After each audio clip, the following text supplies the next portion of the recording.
Halo, selamat bertemu kembali di pertemuan kali ini.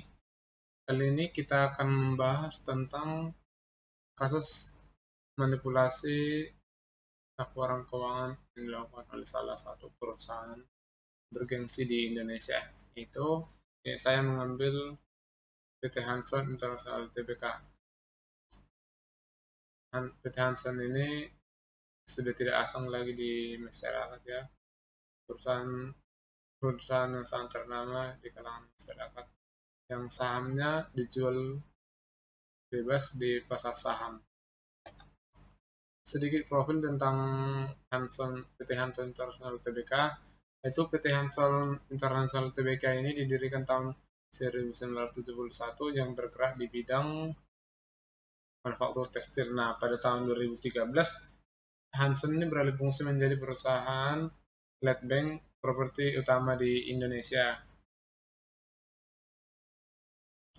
Nah, kasus ini sebenarnya bermula ketika si Hanson ini pinjam uang kepada nasabah dengan syarat si nasabah ini memberikan jaminan aset kepada Hanson De- uh, dengan bunga pinjamannya yaitu sekitar 9 sampai 10%. Sungguh nilai yang cukup lumayan sehingga membuat para nasabahnya tergiur untuk memberikan pinjaman kepada Hanson. Nah, setelah sekian banyaknya ini dia tidak mengakuinya sebagai sebagai penjualan, tetapi dia melakukan sebagai utang piutang, tetapi dia mencatatnya sebagai pendapatan. Nah, setelah OJK melakukan audit, ternyata si OJK menemukan manipulasi laporan keuangan senilai 732 miliar. Sehingga laba perusahaan Hanson ini menaik tajam, drastis banget. Dan para pemegang saham pun uh, otomatis menilai Hanson ini perusahaan yang kinerja baik dan bisa menjanjikan, sehingga saham pasti terus naik. Nah, setelah di kasus ini, Hanson terbukti melanggar undang-undang yaitu pasal 69 nomor 8 tahun 1995 tentang pasar modal. Kedua, ketentuan pasal 69 Undang-Undang Permodalan, huruf C angka 2, huruf C angka 1, huruf B, peraturan nomor 8 G7.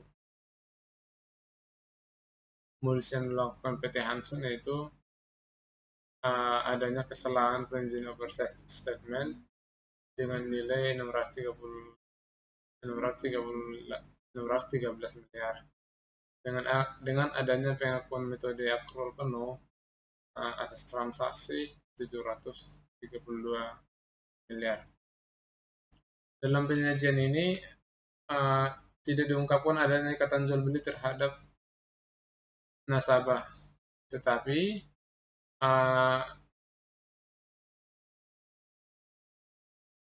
dia mencatatnya sebagai pendapatan atas coupling siap bangun atau kasibra. Nah, sebenarnya dasar-dasar paling utama dari kasus ini yaitu satu, Dirut Hanson ini, si Benny ini tergiur dengan nilai yang fantastis dengan bermaksud memperkaya sendiri Hanson. Terus si Dirut Hanson juga tidak ada menerapkan prinsip saling menguntungkan. Harusnya jika dia memulai bisnis, harusnya si Hanson untung, pihak masyarakat untung, pihak akuntan publik juga untung. Tapi di kasus ini sama-sama rugi. Nanti kita bahas lagi. Nah, si Hanson juga memberikan laporan keuangan tahunan perusahaan memberikan kesalahan perusahaan terdapat kepada nasabah agar meminjamkan uang. Hanson juga tidak memberitahu kesalahan pada laporan keuangan tahunan kepada akuntan publik yang selaku auditor PT Hanson Internasional. Nah, dampak kasus dari ini dilakukan oleh Hanson. Hanson sendiri dikenai denda sebesar 500 juta rupiah. Terus yang kedua, dia dikenai sanksi oleh OJK. Dia harus menyajikan laporan keuangan tahun per 31 Desember 2016. Jadi laporan keuangannya diulang kembali sesuai dengan yang benar-benar terjadi.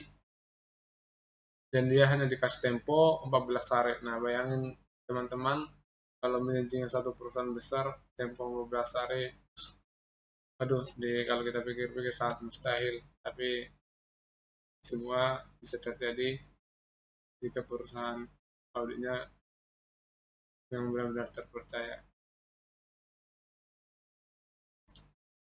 Nah, apa aja sih dampak kasus ini? Dampak kasus ini yang pertama terhadap si Ben ini selaku direktur utamanya, dia itu dikenai sanksi 5 miliar rupiah. Nah, dia sudah membayarnya langsung lunas kepada pemerintah. Saudara Ada Tebrani dikesai selaku direkturnya juga, dia juga dikenai sanksi senilai 100 juta rupiah. Shirley Jacob selaku akuntan publiknya, dia di akuntan publik dia dikenai sanksi yaitu membangun STTD selama 1 tahun terhitung sejak diterbitkannya surat sanksinya.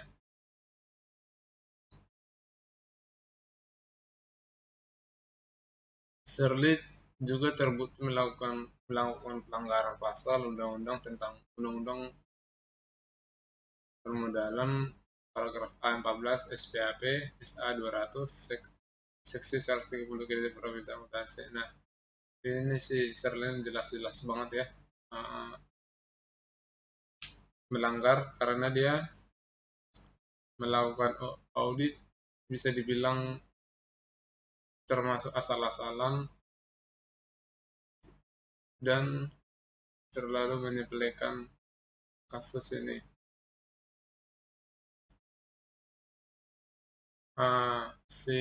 Di sini prinsip etika-etika yang dilanggar oleh Hanson itu, bukan prinsip etika yang dilanggar oleh akuntan publik ini, yaitu integritasnya. Satu, integritas itu sama sekali tidak ada kejujuran dalam penerbitan LKPT. Nah, Shirley Jacob ini juga dalam audit keuangan si Hanson ini tidak ada pengecualian. Jadi dia mengauditi semua berjalan semestinya tanpa ada periksa lebih ulang, ditanda tanya atau apa. Ibaratnya jadi kayak teman gitu ya, udah teman ini nggak apa-apa lah, lanjut ini udah. Nah, dari kasus ini juga jelas banget si Hanson ini dan si akuntan publik ini mempunyai etikat buruk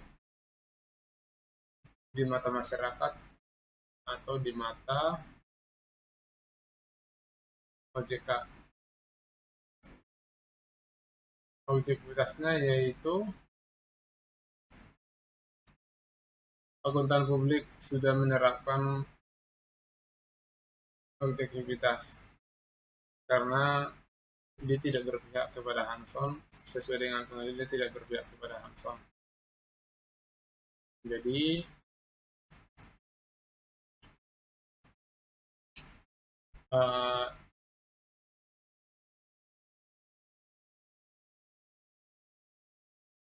Hanson ini sebenarnya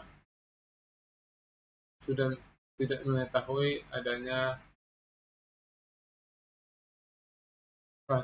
jual beli tanah itu karena si Hanson tidak melaporkannya.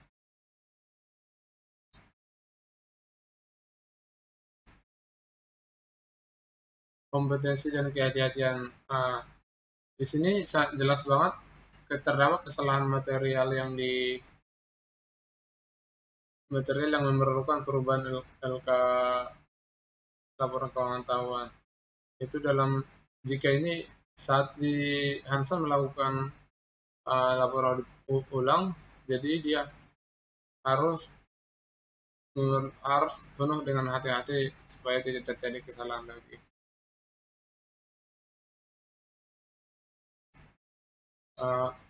Dalam kerahasiaan, jika menjadi tersesat menghitung keuangan dari Hanson ini. Jadi selaku akuntan publik, dia sudah menjaga kode etik ya, dia menjaga kliennya, dia sudah menjaga kerahasiaan kliennya. Apa sih pencegahan yang harus dilakukan ke depannya supaya ini tidak terjadi lagi? Nah, yang pertama itu peningkatan thermal control melalui double track. Kedua, membuat penilaian berkala seperti performance appraisal tiap anggota. Ketiga, menguji kemampuan akuntan publik secara berkala. Jadi, selain dia meningkatkan kontrolnya, pengawasannya terhadap akuntan publik ini, dia harus menguji kemampuannya agar supaya tidak terjadi kesalahan yang sama yang membuat nama akuntan publik ini menjadi tercoreng. Nah, untuk meningkatkan kemampuan ini juga perlu dilakukan pelatihan, pendidikan, dan pembekalan pegawai terhadap prosedur pelaporan keuangan. Terakhir, bisa dilakukan pengadaan rotasi partner akuntan publik. Nah, maksudnya di sini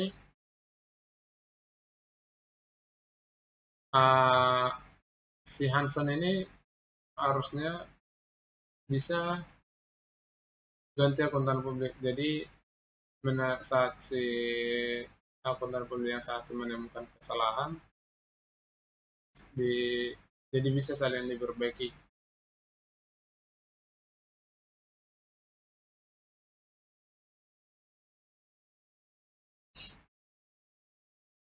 Sini ada pengendalian internalnya, yaitu financial management.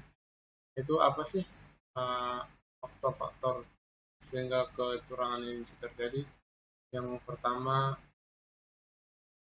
ada juga pengaruh tekanan atau pressure, yaitu supaya insentif-insentif pada karyawan ini terpenuhi, dia memanipulasi laporan menjaga reputasi sehingga dari mata publik karyawannya makmur, berarti perusahaannya otomatis pasti keuangannya jelas banget.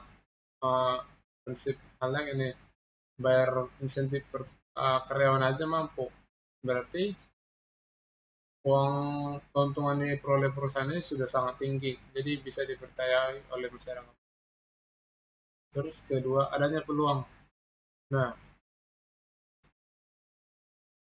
karena adanya peluang yang dilihat oleh oknum yang tidak bertanggung jawab, sehingga mungkin tidak akan kecurangan terjadi. Nah, entah dari mana terpikirnya si bosnya ini, dia melihat prospeknya memanfaatkan reputasi perusahaannya itu untuk melakukan kecurangan. Nah, jelas banget saat dia melakukan iming-iming kepada masyarakat zaman uang, pasti dia akan mendapatkan yang diinginkan pada saat itu. Sehingga dia memanfaatkan keadaan itu melakukan kecurangan. Sikap rasionalisme lebih sering dihubungkan dengan sikap dan karakter, sehingga harus nilai-nilai harus sebenarnya baik. Jadi itu tidak etis ya, sehingga di mata jelas semangat nilainya sangat tidak baik.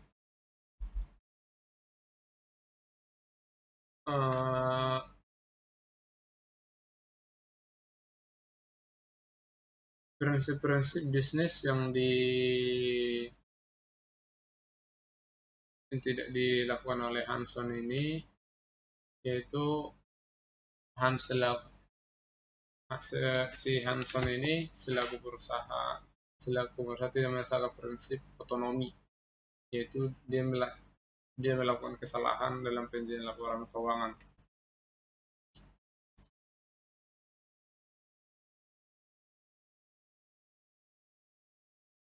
Hanson juga tidak menerapkan prinsip saling menguntungkan. Jadi seharusnya dia juga bisa menguntungkan akuntan publik, dia bisa menguntungkan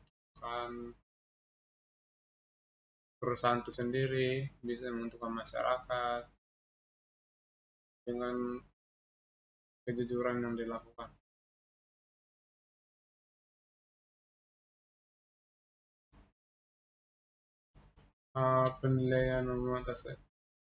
Penilaian saya terhadap kasus ini, apa yang dilakukan oleh ini tidak baik, maupun sama akuntan publik ini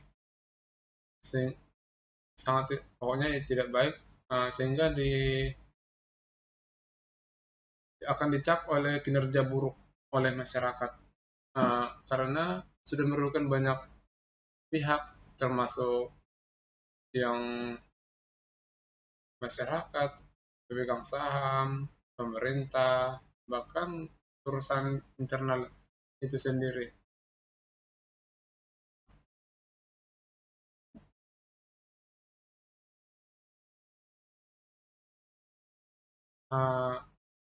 Cukup sekian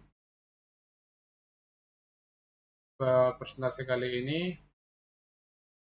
Jika ada kritik dan sarannya, tolong disampaikan di komentar bawah supaya saya bisa memperbaiki presentasi saya selanjutnya. Dan boleh juga di komentarnya apa yang kurang, supaya kita bisa sama sama belajar untuk memahami jauh lebih dalam tentang audit ini ya. Cukup sekian teman-teman. Terima kasih atas perhatiannya. Selamat malam semuanya.